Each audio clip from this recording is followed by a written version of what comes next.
The moving trucks had barely pulled away when I stood in my driveway, keys in hand, staring at my new home with overwhelming pride.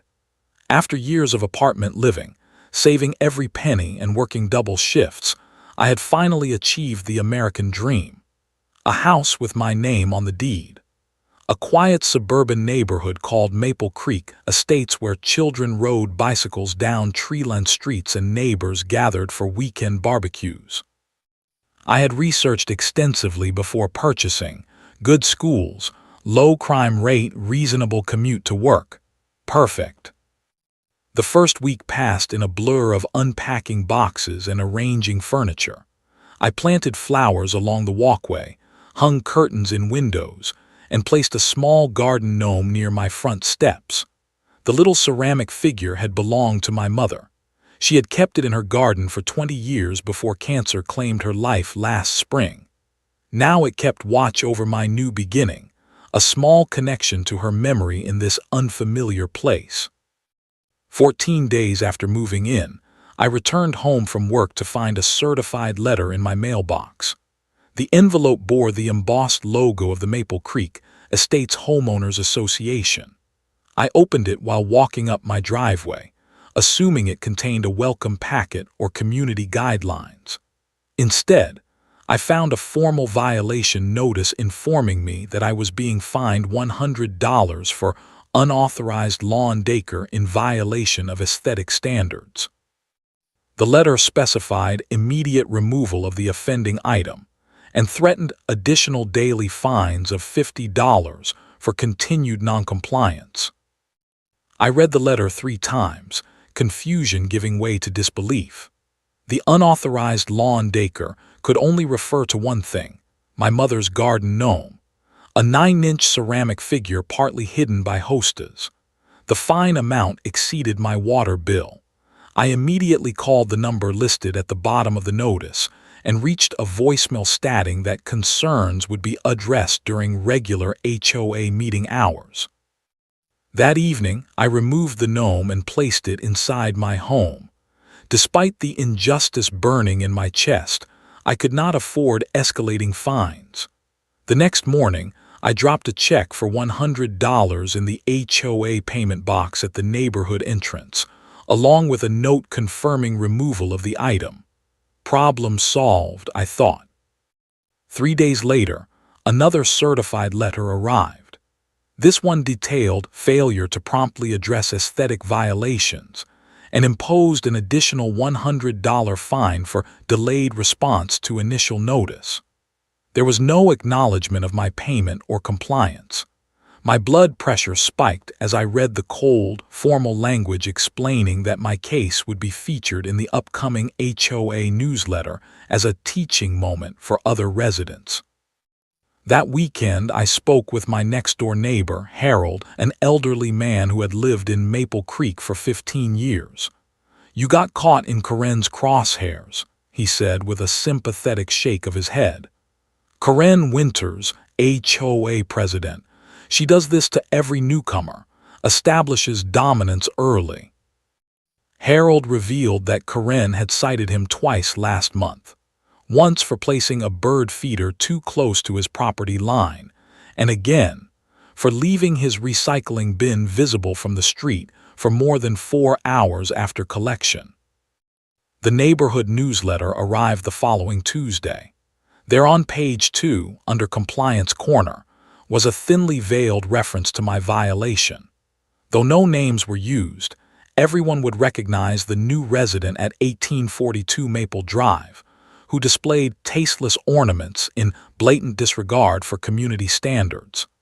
The description was deliberately humiliating, portraying me as some rebellious element threatening neighborhood property values.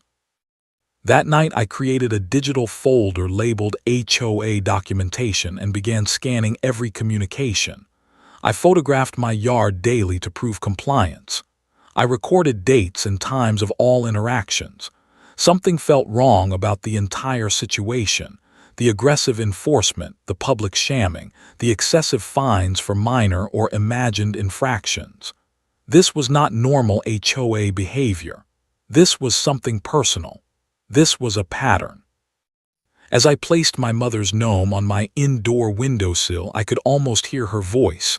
Never start a fight, but always finish one. I did not yet know how this conflict would end, but I was certain of one thing. I would not be bullied in my own home. Not by Karen. Not by anyone. The doorbell rang precisely at 9:00 a.m. on Saturday morning. I opened the door to find a woman in her 50s with highlighted blonde hair styled in an immaculate bob. She wore pressed khaki pants, a pale blue cardigan, and a smile that conveyed no actual warmth. Before I could speak, she extended her hand. "Karen Winters," she announced, HOA president. "I thought it was time we met in person." She did not wait for an invitation before stepping past me into my foyer, her eyes scanning every surface with obvious judgment. I like to personally welcome new residents and ensure they understand our standards. Maple Creek Estates maintains the highest property values in the county precisely because we enforce quality aesthetic guidelines. Her tone was cordial, but her posture communicated authority, ownership. This was not a friendly neighbor visit. This was an inspection. She moved through my living room, commenting on my furniture placement and suggesting improvements with passive-aggressive precision. "You might consider moving that bookshelf. Corner placements create dust collection issues that affect air quality throughout the neighborhood." Karen paused at my window, noticing the garden gnome now sitting on the interior sill. "I see you moved your decoration indoors. Good decision." Her smile tightened. "We appreciate residents who learn quickly. Some people fight the process, and it always costs them in the end." The threat behind her words was unmistakable. Through our conversation, Karen referenced her 14 years as HOA president, describing how she had saved the neighborhood from declining standards. She mentioned her weekly property inspections. Every Saturday morning she walked the entire development with a notebook, documenting violations. "I have photographed memory," she declared with inappropriate pride. "I notice everything." After Karen left, I observed her through my window. She proceeded to the house across the street, notebook in hand, examining the property line with meticulous attention. The homeowner, a middle-aged woman, rushed outside nervously when she spotted Karen. Their interaction lasted only minutes, but the neighbor's body language conveyed unmistakable anxiety. The following week brought another violation notice, this time for improper storage of garden equipment visible from street view. The equipment was my garden hose, coiled beside the spigot for 30 minutes while I took a phone call between yard work sessions. The fine was $75. The notice included a photo timestamp confirming Karen had documented this during her Saturday inspection route. I decided to attend the monthly HOA meeting, hoping to address these excessive penalties. The gathering took place in the community clubhouse, attended by approximately 30 residents seated in neat rows, facing a table where Karen presided alongside 4 board members who never spoke. The atmosphere resembled a court more than a community meeting. One resident, a young father named Michael Roberts, raised concerns about being fined for children's toys visible in his yard. "My kids were still playing with them," he explained. "I received the violation notice while they were literally using the toys." Karen's response was immediate and cutting. "Perhaps if you supervised your children properly, Mr. Roberts, they would learn to clean up after themselves." She then displayed slides of his property on the projection screen, highlighting the unsightly play equipment, while several attendees awkwardly averted their eyes from his public humiliation. I watched other residents shrink in their seats, clearly afraid to speak. When the meeting concluded, Karen approached me directly. "I trust you found this educational," she said. "The Roberts family has been problematic since they arrived. 3 children." She whispered the number as if describing a disease. Children are no excuse for degrading community standards. Walking home, I joined a small group of neighbors including Harold and an elderly woman named Dorothy. "Karen has gotten worse this year," Dorothy whispered, glancing over her shoulder. "Since her husband left, the rules have become her entire life." "She rewrote the HOA bylaws 3 times in 2 years," Harold added. "Each version gives the president more power. Nobody challenges her because she targets dissenters. Remember the Andersons? Challenged her rose bush height restriction and suddenly had violations every week until they sold their house." I returned home and added these accounts to my growing documentation file. Karen was not merely an overzealous HOA president. She was a petty tyrant who had constructed an elaborate system to control her neighbors through fear and financial penalties. As I logged the day's events, another certified envelope arrived, a fine for speaking negatively about HOA leadership at community gatherings. Someone had reported our after-meeting conversation. The constant barrage of violation notices transformed my initial annoyance into determined investigation. I requested a complete copy of the HOA bylaws, covenant conditions, and all amendments from the past 5 years. The administrative assistant seemed surprised by the request. "Nobody ever reads these," she admitted while printing the documents. "Karen handles all interpretations." That weekend, I dedicated myself to studying every page of the 140-page rulebook. Armed with highlighters and sticky notes, I created a detailed cross-reference system. By Sunday evening, a pattern emerged that confirmed my suspicions. Many of the violations cited against me and other residents referenced rules that did not actually exist in the official documentation. The prohibition against lawn decorations appeared only in newsletter reminders, but was conspicuously absent from the legally binding bylaws. The actual architectural guidelines prohibited structures over 4 feet tall near property lines, nothing about decorative items under 12 inches. The hose storage regulations cited in my second violation existed nowhere in the official documentation. I contacted Janet Miller, the HOA secretary who had served on the board for 3 years. After some reluctance, she agreed to meet me at a coffee shop outside the neighborhood.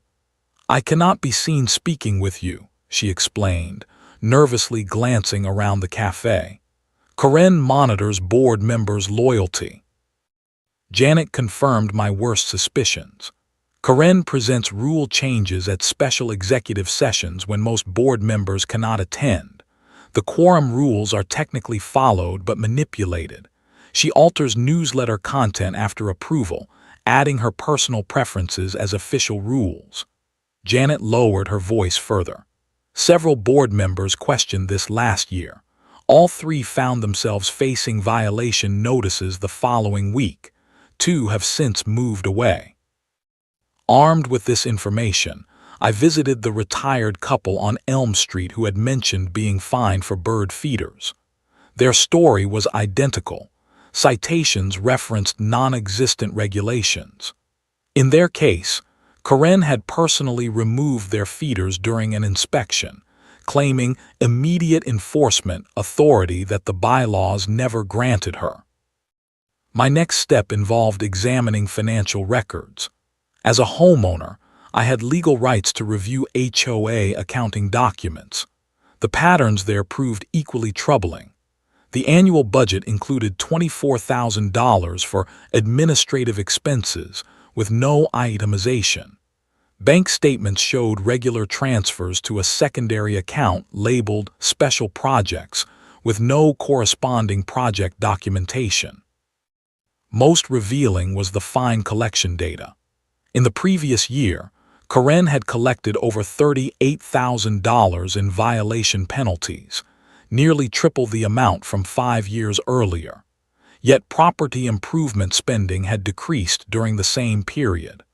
The money trail suggested that Karen's aggressive enforcement served financial purposes beyond mere aesthetic control. My investigation continued with discreet conversations with other residents. A pattern emerged. Those who questioned Karen found themselves targeted with escalating violations until they either submitted or moved away. The younger neighbor, Michael Roberts, revealed that after he questioned a violation at a meeting, Karen reported his home-based accounting business to zoning authorities, nearly costing him his license. "Document everything," advised a former board member who had resigned after challenging Karen's authority. "She destroys people through paperwork and procedure. Beat her at her own game." Following this advice, I purchased a legal voice recorder and began documenting all interactions with Karen. Twice she appeared at my property line, making vague accusations about monitoring problem residents. Each conversation was now preserved as evidence. As I compiled this growing case against Karen's reign of bureaucratic terror, I realized that conventional resistance would be futile. Formal complaints would disappear. Appeals would be denied. Board members were either intimidated or complicit. Legal action would be expensive and lengthy. I needed something immediate, something visible, something that would expose Karen's tyranny while remaining technically within her precious rules. The solution came unexpectedly during a weekend trip to a neighboring town. While walking through a public park, I encountered an outdoor sculpture exhibition. A massive steel figure dominated the space, 12 feet tall, imposing, unmistakable in its message of defiance against oppression. Standing before this artwork, a perfect plan crystallized in my mind. If Karen wanted to control neighborhood appearances through fabricated rules, I would give her an appearance she could never forget, one protected by the very bylaws she manipulated. I took out my phone and began researching local sculptors and metal artists. The Sculpture Garden exhibition transformed my perspective entirely. Among the towering metal forms and bold artistic statements, I found not just inspiration but clarity. Fighting Karen through conventional means, complaints, appeals, petitions, would only result in more targeted harassment. I needed to use her own system against her, exploiting the same loopholes she had created. The next morning, I spread the HOA documents across my dining room table once more, this time with fresh purpose. I focused specifically on property modification restrictions, permitted structures, and installation requirements. The bylaws contained extensive regulations about fences, maximum height, 6 feet, sheds, maximum height, 8 feet, trees no more than 15 feet near property lines, and various architectural elements. However, there was a critical omission. While decorative items like my mother's gnome had been targeted through Karen's fabricated rules, the bylaws contained no specific height restrictions for artistic installations or sculptures. The only relevant section stated that permanent installations must be professionally constructed, maintained in good condition, and positioned at least 3 feet from property lines. I contacted my friend Marcus, a sculptor who specialized in large-scale metal works. Over lunch, I explained my situation and emerging plan. "I want something impossible to ignore, perfectly legal and devastatingly pointed," I told him. "Something that turns Karen's surveillance against her." Marcus understood immediately. Together, we developed a concept, a towering figure constructed of polished stainless steel, reflecting light and surroundings like a mirror. The form would be unmistakably inspired by Karen, the signature bob haircut, clipboard clutched to chest, finger pointing outward in judgment. At the base, a small plaque would read, "In honor of those who watch over us." Standing 12 feet tall, it would be visible from 3 streets away. The engineering would require a proper foundation and internal support structure to meet safety standards. Marcus estimated costs around $6,000, A significant investment, but one I considered worthwhile for the statement it would make. We spent hours refining the design, ensuring every detail was perfect while remaining just abstract enough to avoid direct legal challenges. With designs finalized, I navigated the proper channels meticulously. I submitted installation plans to the county permit office, detailing foundation specifications and structural safety elements. I obtained written confirmation that the installation complied with local ordinances. I scheduled professional contractors for the foundation work, ensuring all were licensed and insured. Most importantly, I filed a detailed installation notice with the HOA Architecture Committee. The documents were deliberately overwhelming: 30 pages of technical specifications, material safety data sheets, engineering calculations, and contractor credentials.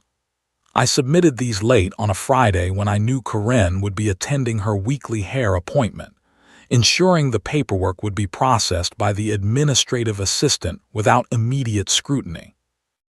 The Architecture Committee's silence constituted automatic approval after 14 days, according to the bylaw's own language.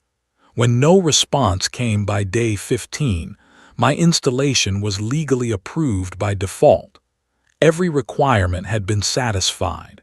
Every procedure followed exactly.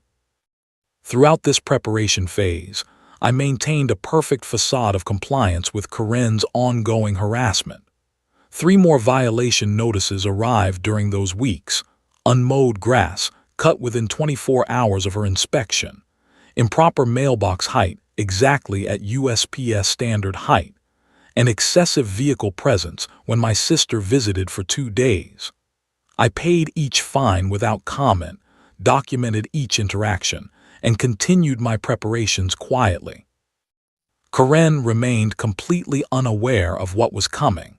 She continued her Saturday inspections, peering into yards and making notes. She distributed her newsletter warnings and collected her fines. She presided over HOA meetings with dictatorial authority. The neighborhood endured her reign with quiet resignation. Meanwhile, Marcus completed the sculpture in his workshop. Contractors prepared the foundation in my front yard, disguised as a seasonal planting installation, approved through the standard landscaping form. Delivery was scheduled for 7:00 a.m. on a Saturday, precisely when Karen would begin her weekly inspection route. The evening before installation, I distributed anonymous notes to select neighbors. Art installation arriving at 1842 Maple Drive tomorrow morning. Witness community standards in action. I knew word would spread. I knew people would gather. And I knew that this time, Karen would find herself facing something she could not control, remove, or dismiss with a fine. Dawn broke clear and bright that Saturday morning. I had barely slept, anticipation humming through my body like electricity. At 6:30 a.m., I positioned my video camera discreetly in an upstairs window, providing a perfect view of both my front yard and the street. By 6:45 a.m., small clusters of neighbors had begun to gather across the street, pretending to check mail or walk dogs while stealing curious glances toward my property. At precisely 7:00 a.m., the delivery truck arrived. Emblazoned with Marcus Reynolds' fine metal sculptures, the flatbed carried a massive object shrouded in protective covering. The crane attachment swung into position as the installation team established a work perimeter with orange cones. The neighborhood buzz grew louder. More residents emerged from their homes, drawn by the unusual activity. At 7:15 a.m., right on schedule, Karen's silver Lexus SUV turned onto Maple Drive for her weekly inspection route. She slammed on her brakes at the sight of the gathering crowd and work vehicles. Abandoning her car half on the curb, she rushed toward my property in her signature beige cardigan, clipboard clutched against her chest exactly as depicted in the sculpture still hidden under wraps. "What is happening here?" she demanded, pushing through onlookers. "Stop this immediately. No construction is permitted on weekends." Her face flushed crimson as she approached the crew foreman, thrusting her clipboard forward like a weapon. I stepped from my front door, documentation folder in hand. "Good morning, Karen," I said calmly. "This is not construction. This is an art installation, fully permitted and approved."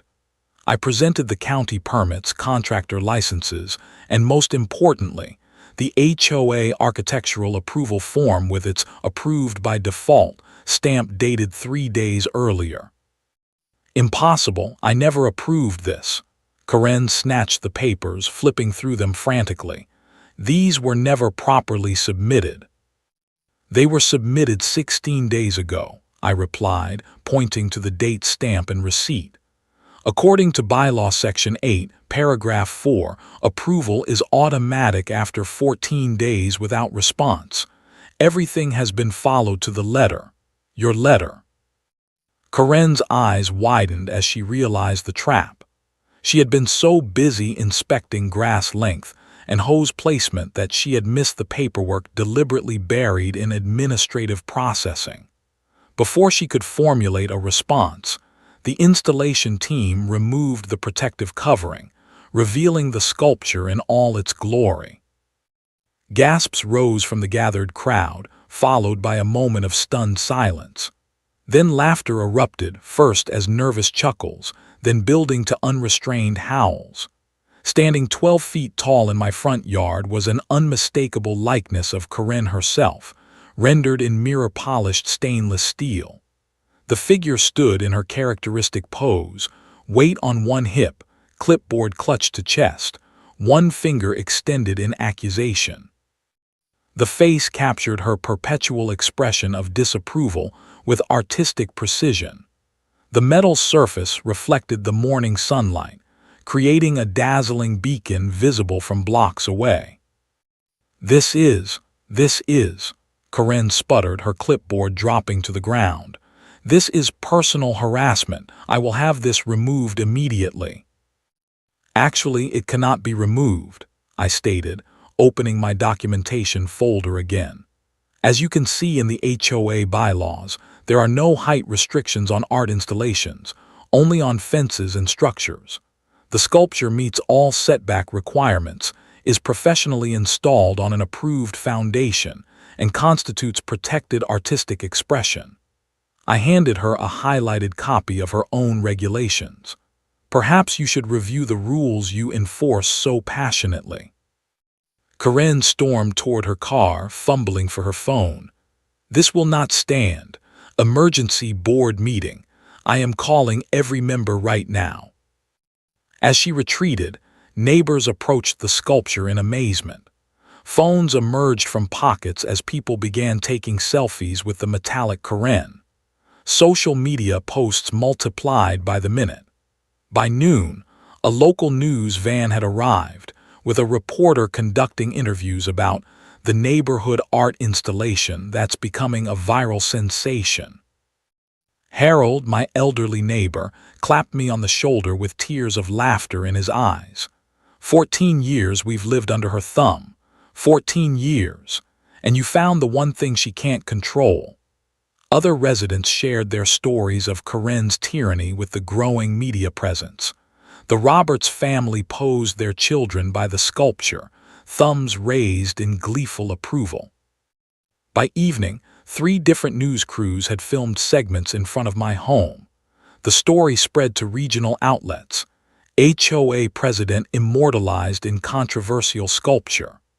Online video of Karen's reaction had been viewed over 20,000 times.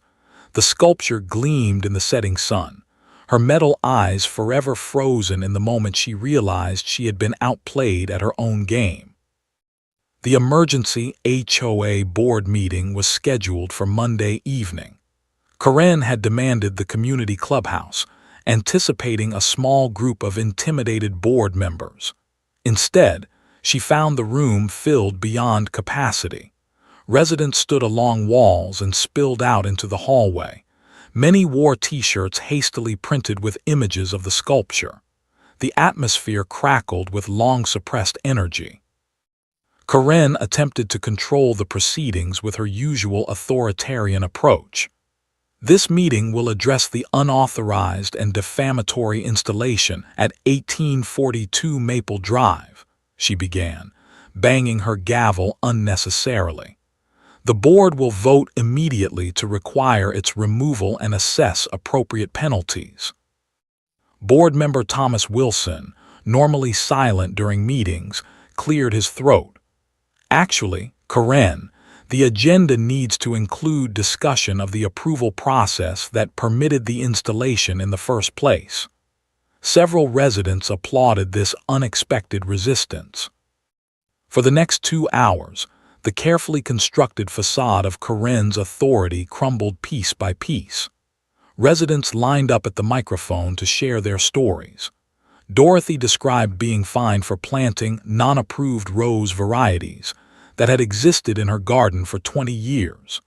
The Singh family detailed how Karen had declared their traditional Diwali decorations excessive and culturally inappropriate.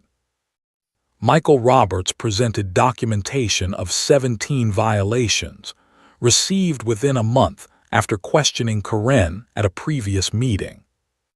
Most devastating was Janet Miller's testimony. As HOA secretary, she revealed Karen's pattern of rule invention, selective enforcement, and procedural manipulation. "The board never voted on lawn decoration restrictions," she stated firmly. "Karen added them to newsletters without approval and enforced them as if they were bylaws. I presented my own evidence systematically. The contradictions between written bylaws and enforced rules, the financial discrepancies, the pattern of retaliatory enforcement. I distributed copies of the actual HOA governing documents with relevant sections highlighted, allowing residents to see for themselves how many of Karen's cherished regulations simply did not exist in binding form." Karen's attempts to regain control grew increasingly desperate. "These accusations are slanderous. I have protected property values through consistent standards." Her voice rose to a shrill pitch as residents began openly disputing her claims. "That obscene statue is personally targeted harassment. It must come down immediately." Thomas Wilson consulted the documents I had provided. "According to our actual bylaws, not newsletter interpretations, the installation appears to meet all requirements. Our lawyer confirms the approval by default was procedurally correct." A vote was called, not on removing my sculpture, but on conducting a full audit of HOA finances and enforcement actions over the past 5 years. The motion passed unanimously, with only Karen opposing. A second motion established an independent review committee to examine all existing rules against official bylaw documentation. A third motion suspended all outstanding violation notices pending review. Karen slammed her gavel repeatedly. "This meeting is out of order. I am still president of this association." "Actually," Thomas interjected, consulting the bylaws again, "a vote of no confidence can be called with signatures from 20% of homeowners." He held up a stack of papers. "We received signatures from 62% over the weekend. This triggers an immediate leadership review according to Section 12. As Karen realized her position was truly threatened, her composure shattered completely. "This is all because of that statue, a personal attack, harassment. I will sue everyone involved." She gathered her papers haphazardly. "I have given everything to this community, everything, and this is the thanks I receive." She stormed toward the exit, turning at the door for one final proclamation. "I resign, effective immediately. See how your precious property values fare without my protection." The door slammed behind her, followed by a moment of stunned silence. Then spontaneous applause erupted throughout the room. Neighbors embraced, some wiping away tears of relief.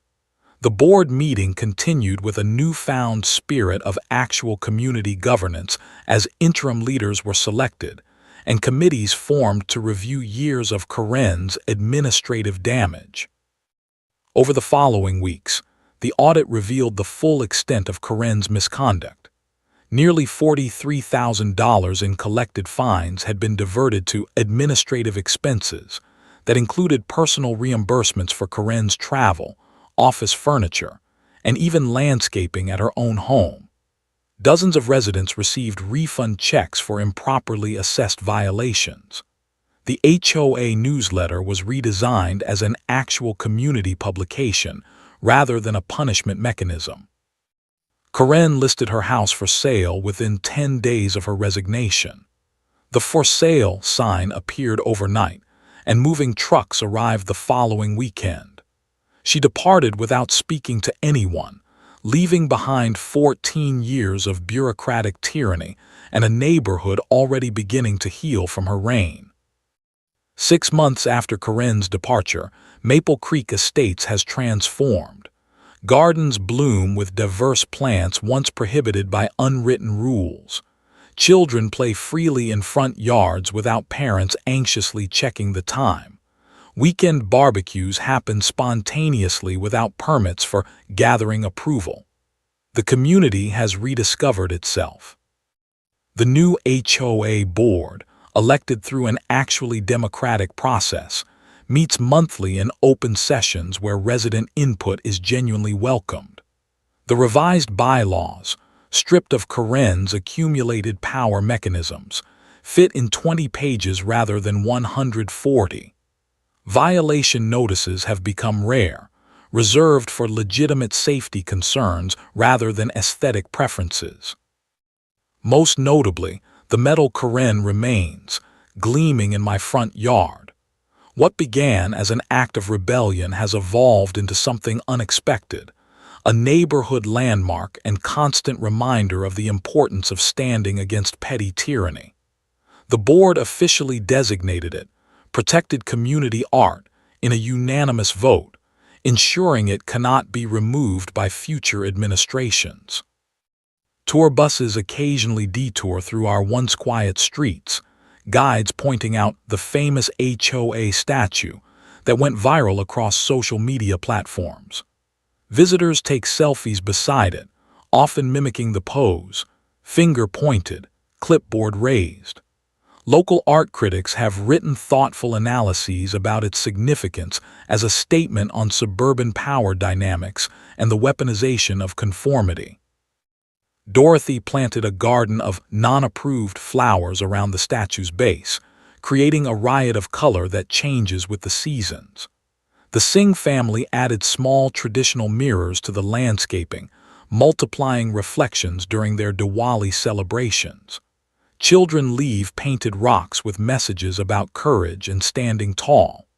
The installation has become collaborative, evolving with community participation.